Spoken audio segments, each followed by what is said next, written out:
Hi guys, how are you? Happy Father's Day, happy Sunday, wherever you are and whatever you're doing. You know where I am. I'm at work, in my car, smoke in hand.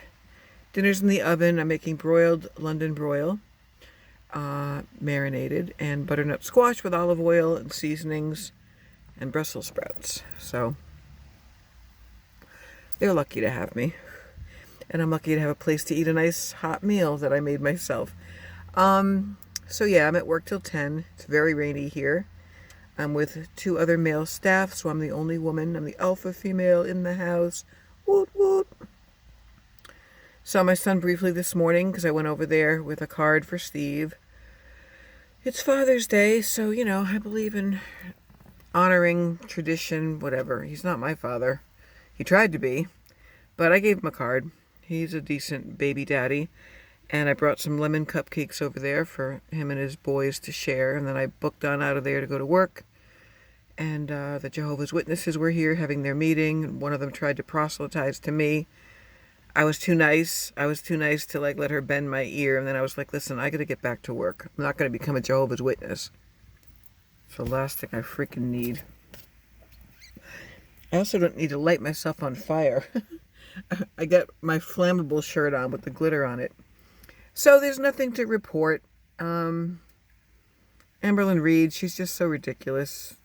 Her dramas are so childish. Her conspiracy theories. She wishes. You know what I mean? Girl, it's not that serious. You're not that important. She doesn't seem to realize that, yeah, people react to her and people talk about her, but it's because... I hate to sound super mean, but it's like going to the circus. It's like a freak show. It's crazy. It's not that we find her interesting or are obsessed. Doesn't she know we all have jobs and lives? It's more just morbid fascination. I'm intrigued by the train wreck of her life, but I don't watch her, and it's hard for me to even watch reaction channels that re-upload her stuff. I'd rather hear someone just talk about her, like the way Shannon does. But, I was thinking today about one of her recent videos, though, where it was her, what I eat in a day off track, which I found funny, because when has she ever been on track? But one thing she said in that video that stood out to me as very disturbing was, I wanted you guys to see what I do to myself. That's really self-destructive and self-sabotaging. She might want to check her own conspiracy against herself. I don't know why she would expect pity. To me, and I've said this before, it's no different from seeing someone shooting up or guzzling a gallon of wine as they go about their day. And I'm a YouTuber, so here's what I drink in a day. Watch what I do to myself. Uh-oh, I'm off track. There's no difference. She's a food addict, and she has very disordered eating, and she needs treatment and help, professional help, and not just, us lay people criticizing her or whatever. But I know a few things about food addiction. Look at me. And, so I'm not judging about the actual weight. That's a symptom. I'm not judging at all. I just feel bad because she's so deep in active addiction and so deep in denial. She's not going to solve it on her own. I'm convinced of that. But who am I? Just a very small YouTube channel. I need 2 more subscribers to get to 100. Spread the word about my boring content. Tomorrow won't be boring. Oh, the other thing I was going to say about Amberlyn Reed was I work with Hoyer lifts a lot. 2 of our patients are on Hoyer lifts.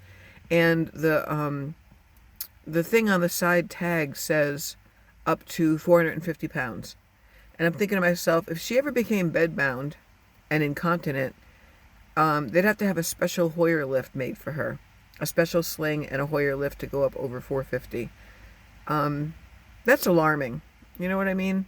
I'm not even sure she would fit in a standard wheelchair. I know that there's some that are very wide, but if she was to be bedbound and got bed sores, to try to roll her back and forth, because we have to do that with our residents too sometimes.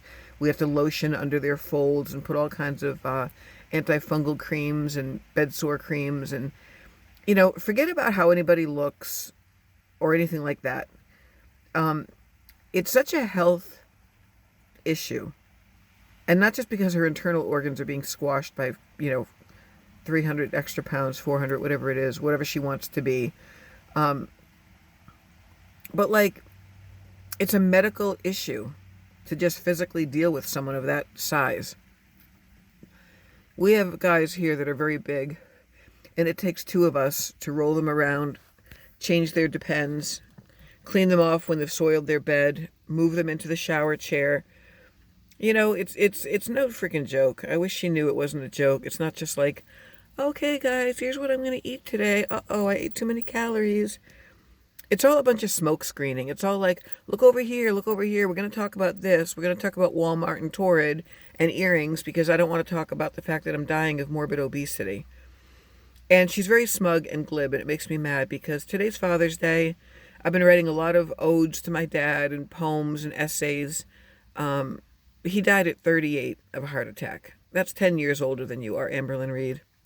It could happen. You know, it happens. And he was a wonderful man, and he wasn't 565 pounds. He was like 270. Anyway, tomorrow's going to be very cool. It'll be rainy again, but I'll be in the city. I'm going to go to the NBC lounge to have lunch with Tracy, and then I'm going to go to the New York Public Library and finish a writing assignment for my online writing group about my dad. That's like the prompt, that's the topic, and that'll be cool. I'm just looking forward to sitting in the library, that big, huge, grand place, and work on something. It'll make me feel a lot more studious to be there.